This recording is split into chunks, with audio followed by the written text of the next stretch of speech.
क्या देश का अन्नदाता आज अपने ही अधिकारों के लिए सड़क पर उतरने को मजबूर है? क्या किसानों की आवाज सरकार तक नहीं पहुंच रही?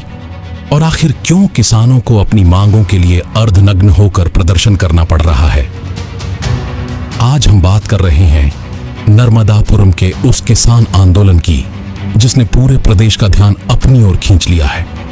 नर्मदापुरम में मूंग खरीदी को लेकर किसानों का आंदोलन लगातार 8वें दिन भी जारी है। पीपल चौक स्थित पत्रकार भवन के सामने सैकड़ों किसान अपनी मांगों को लेकर धरने पर बैठे हैं। आज आंदोलन कर रहे किसान बड़ी संख्या में कलेक्ट्रेट पहुंचे, जहां उन्होंने सरकार के खिलाफ जमकर नारेबाजी की और प्रशासन के माध्यम से मुख्यमंत्री के नाम ज्ञापन सौंपा। किसानों की मुख्य मांग है कि जिले में 100% मूंग खरीदी की जाए और ई टोकन व्यवस्था को समाप्त किया जाए। किसानों का आरोप है कि वर्तमान व्यवस्था के कारण उनकी उपज समय पर नहीं बिक पा रही है, जिससे उन्हें भारी आर्थिक नुकसान उठाना पड़ रहा है। इससे पहले किसानों ने अपनी पीड़ा दिखाने के लिए अर्धनग्न होकर भी प्रदर्शन किया था। उनका कहना है कि जब देश का अन्नदाता अपनी मेहनत की कीमत मांगता है और उसकी आवाज नहीं सुनी जाती, तो उसे मजबूर होकर ऐसे कदम उठाने पड़ते हैं। ज्ञापन सौंपने के बाद किसान वापस धरना स्थल पर लौट गए और स्पष्ट चेतावनी दी कि यदि जल्द समाधान नहीं निकला तो आंदोलन को और तेज किया जाएगा। अब बड़ा सवाल यह है कि क्या सरकार किसानों की मांगों पर गंभीरता से विचार करेगी या आंदोलन और बड़ा रूप लेगा? आपकी क्या राय है? क्या किसानों की मांगों पर सरकार को तुरंत निर्णय लेना चाहिए?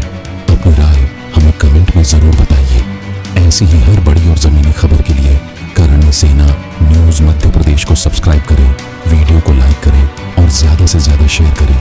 नर्मदापुरम अच्छा संवाददाता रुद्र प्रताप सिंह चौहान, करणी सेना न्यूज मध्य प्रदेश। प्रोत्साहित किया, हमने मूंग का चयन किया। अब मूंग हमारी पैदा हो गई तो 25% लेने का क्या औचित्य है सरकार? आप खुद सोचिए, सरकार भी खुद सोचे 25% का क्या औचित्य है? बाकी 75% हम कहाँ बिक्री करेंगे? पौने पौने दाम पे करेंगे, किसान वहीं को वहीं फिर आ जाएगा। तो ये सरकार इस पर विचार करे कि हमने जो अलग अलग जगह आंदोलन हो रहे हैं, किसान सड़कों पर है, क्या हालत बनेंगे आगे किसान का आंदोलन और उग्र होगा और भोपाल तक और दिल्ली तक जाएंगे। एक आध कोई होना चाहिए। हाँ, किसानों में बेहद असंतोष है। आप कुछ सोचिए, मैं सरकार को इस ज्ञापन के माध्यम से चेताना चाहता हूँ, जिस दिन किसान और किसान के बेटे अपने खेतों से निकलकर शहरों की सड़कों पर आ जाएंगे, उस दिन ये प्रशासन में बैठे नुमाइंदों की क्या हालत होगी। सड़कें छोटी पड़ेंगी, जेलों की दीवारें की ऊंचाई यहाँ सरकार को और ऊंची करना पड़ेगी। तो अविवेकपूर्ण निर्णय जो 25% मूंग खरीदी का लिया गया है शासन द्वारा, वो बिल्कुल बुद्धिहीन निर्णय है। जिन्होंने भी निर्णय लिया, इस निर्णय को इनको वापस करना पड़ेगा।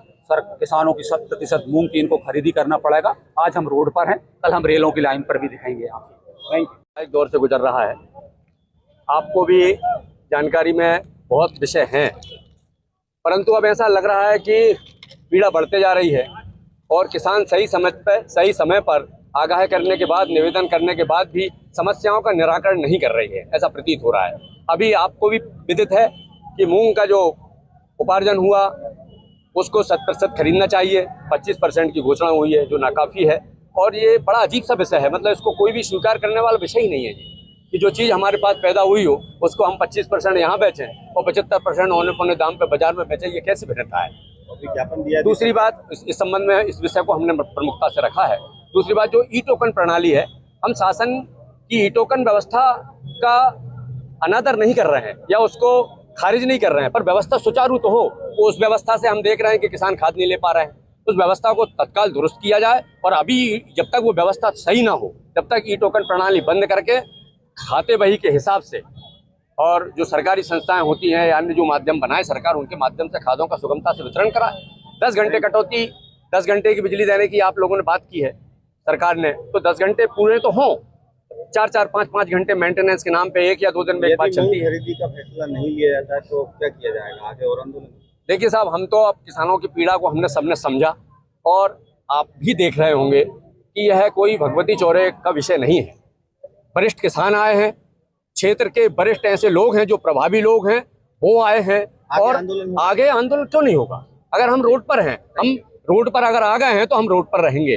हमें किसी और ढंग की राजनीतिक बात नहीं है, महत्वाकांक्षा नहीं है, किसानों के हित की बात करेंगे। Thank you.